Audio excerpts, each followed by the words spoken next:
খুলনা ৩ আসনে শ্রমিক অধ্যুষিত এলাকায় চিকিৎসার মনোনয়নের প্রতিশ্রুতি দিয়েছেন বিএনপি। শনিবার সকালে জাতীয়তাবাদী মৎস্যজীবী দলের আয়োজনে এবং বিএনপির কেন্দ্রীয় সংসদের ছাত্র বিষয়ক সম্পাদক রকিবুল ইসলাম বকুলের সহযোগিতায় একটি ফ্রি মেডিকেল ক্যাম্পের আয়োজন করা হয়। এই মেডিকেল ক্যাম্পে ২ শতাধিক রোগীর চক্ষু ও বক্ষব্যাধির চিকিৎসা গ্রহণ করেন এবং বিনামূল্যে ঔষধ নেন। এ সময় আর উপস্থিত ছিলেন খুলনা মহানগর মৎস্যজীবী দলের নেতা আব্দুর রহমান, জসিমউদ্দিন খাজা সহ স্থানীয় নেতৃবৃন্দ।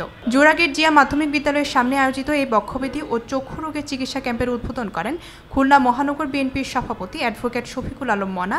অনুষ্ঠানে তিনি মন্তব্য করে বলেন, আমরা মনে করি আগামীতে এই অঞ্চলের জনগণের ম্যান্ডেট নিয়ে যদি রকিবুল ইসলাম বকুল এমপি নির্বাচিত হন, এই খুলনার মৃত শিল্পনগরীকে আবার তার মৃত গৌরব ফিরিয়ে আনবেন এবং এই অঞ্চলের জনগণের চিকিৎসার জন্য একটি বড় হাসপাতাল করার সব ইতিমধ্যে তিনি বলেছেন যে এই অঞ্চলে যদি কেউ অসুস্থ হয়, কোনো মানুষ যদি অসুস্থ হয়ে পড়ে, তার চিকিৎসার জন্য কোনো ব্যবস্থা নাই। এই অঞ্চলে একটি বড় হাসপাতাল তিনি করতে চান।